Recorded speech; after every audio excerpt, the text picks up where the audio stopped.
Hello, good afternoon, everybody, and welcome to CES. I'm Darren Jobling, Chief Executive Officer of ZeroLight. And those people that are observant will know that Kim Ito, who's the CMO of Mitsubishi, was due to be speaking with me today, but unfortunately, she's been affected by the wildfires. She was on a shoot in LA, and her and her team have actually been evacuated. So our thoughts are with her today, and I'll do my best to be able to make up for her absence, and I'll do her bits as well as my own bits. So a little bit about me. I'm from the games industry. I worked 20 plus years doing driving and racing games for people like Activision, Electronic Arts, Nintendo. And when we set up ZeroLight 10 years ago, the whole idea was to bring that engagement from the world of computer games across into the car buying journey. So we're going to look at really what people can expect for the latest innovations in 2025. But first of all, I'm going to show you a video. As I say, we've been in existence for 10 years. In 2014 was when we started, and just really show you some of those innovations that we've done over those last 10 years. So really, when we're starting off, we started in digital retail with Jaguar and Audi. I don't know if those people remember Audi City, the digital dealerships. We then got heavily involved in virtual reality. First rollout with Toyota, then quickly following that was Audi in terms of a digital retail rollout of VR. We then concentrated on bringing 3D to configuration. So, and this was back in 2018. That was the first of actually having 3D live out on a website. Done lots of work with Lucid in terms of the launch of the Lucid Air that won the world's best e-commerce experience. And fundamentally, we end at 2022 with Mitsubishi, which was obviously where Kim was going to appear. And what we did, we brought the car to life and actually had it driving within a configurator. All the way up to 2023, we launched the Aston Martin Valhalla in CloudXR that brings us right up to 2024. So what we see as ZeroLight is really two key areas in consumer engagement. On the left-hand side, you've got discovery, people finding out about your vehicle. And on the right-hand side, that's engagement, which is actually people moving to convert. And really what we're beginning to see with the likes of Mitsubishi Motors USA is that people have actually begun to connect this together and begin to see the results of a connected digital journey.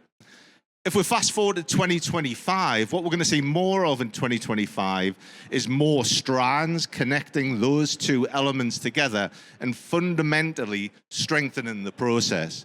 So what we're going to do in the quick talk today is we're going to look first of all at discovery, what current state of the art is, and what's going to be coming in 2025, and then we'll head on to engagement on the right-hand side. So in terms of current state of discovery, what's absolutely key is automotive OEMs should not be relying on people finding their vehicle. They have to take that vehicle out into the wild and get people engaged. So really a configurator shouldn't be left on the OEM site. It should actually go out into the social media platform. So we did this originally with Mitsubishi for the launch of the Mitsubishi Outlander on Amazon.com.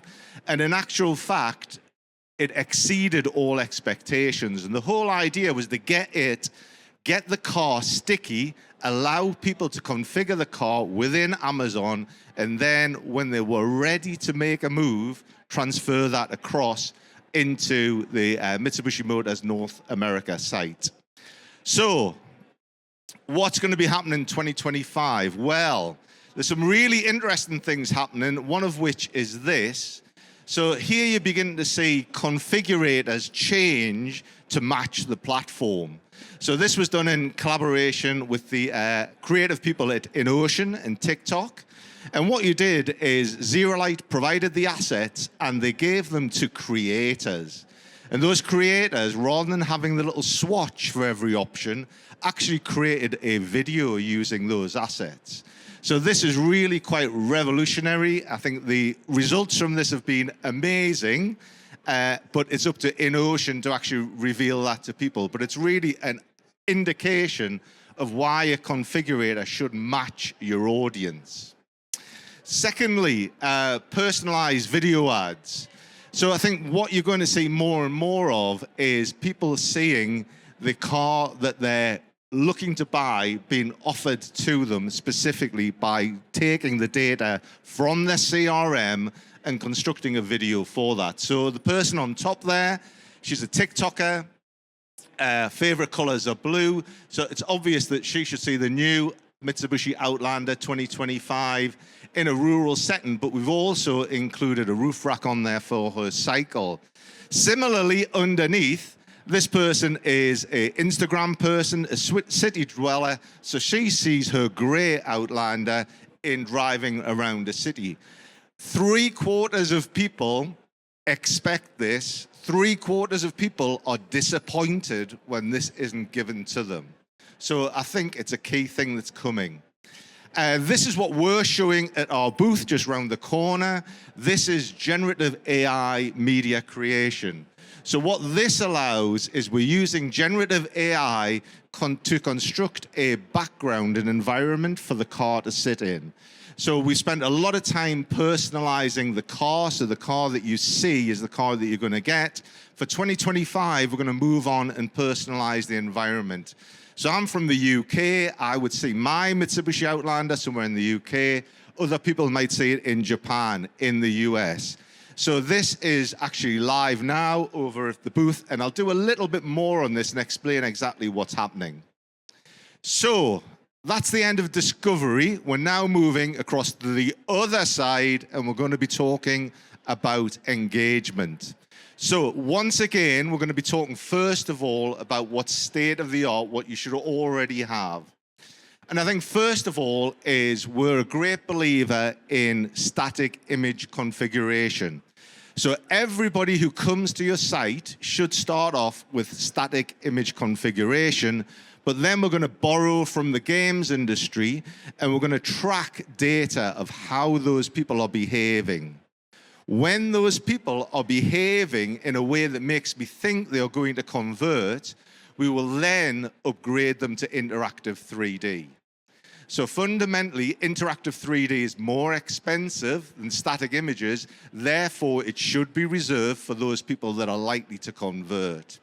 Now, what Mitsubishi's seen, and Kim was going to be saying this, is they have a 3-fold increase in call to action clicks and a 3-fold increase in time on site and number of configurations.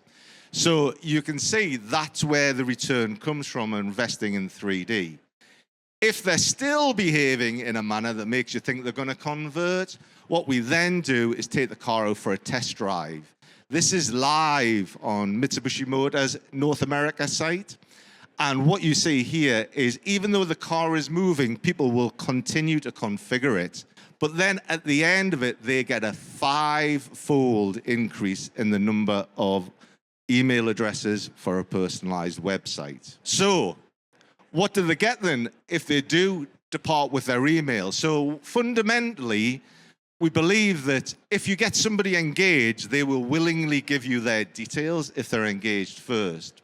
So what this is a personalized website known as a personalized brochure, but every single image and every single video is your car in your configuration that you left behind that you can share.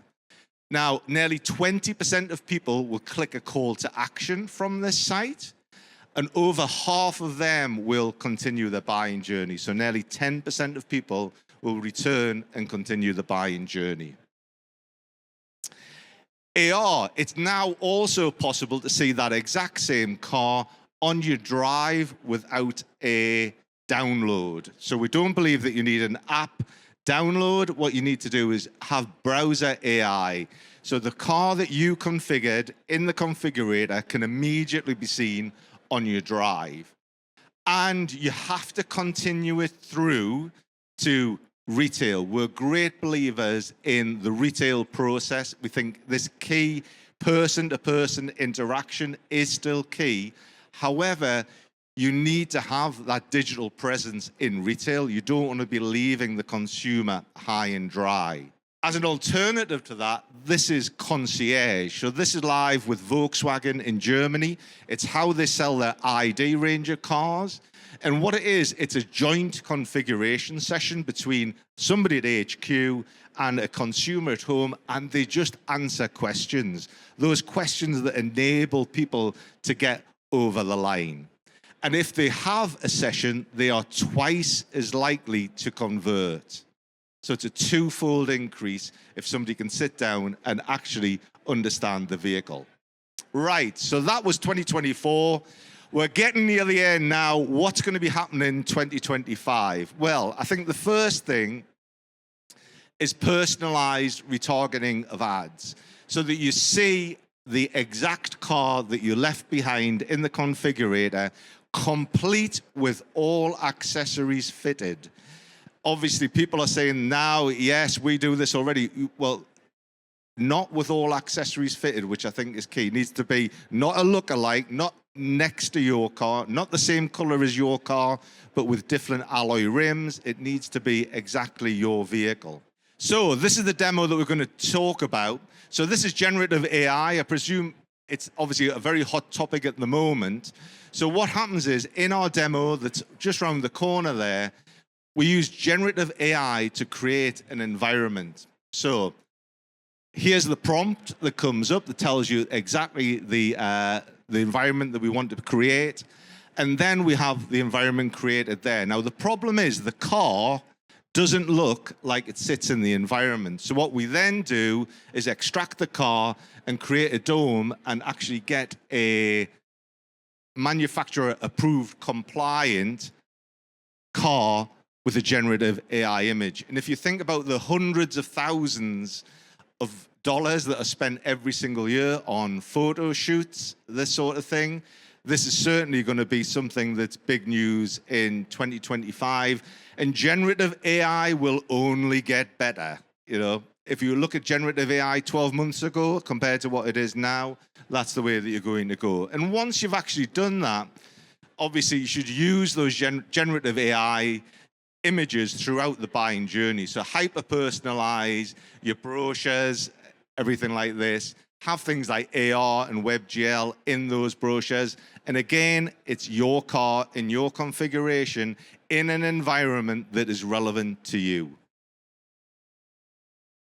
And then CloudXR. Forget having PCs in dealerships. Forget having wires into headsets. CloudXR is a $300 headset powered by 5G. And the person can quite simply see their car in their configuration. So if they're sitting opposite the salesperson, they can literally put up the headset, no wires, put it around, look around the interior of the car, and put it back down. And if you don't believe it happens, obviously, the Aston Martin Valhalla, which is a very expensive car, was sold entirely by CloudXR. So everybody says, well, this is all great. How on earth am I going to get the money to be able to do all of this from my budget?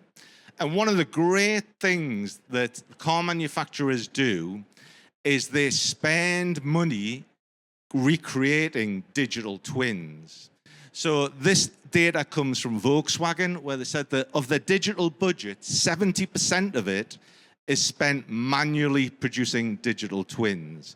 So what we've got in 2025 is a product called Model Converter that takes the car manufacturer's existing digital twins and converts them into game engines. And what this does is allow the car manufacturer to reverse that statistic. So rather than spending 70% on delivering models, they can spend 70% to actually delivering the experience to the consumers.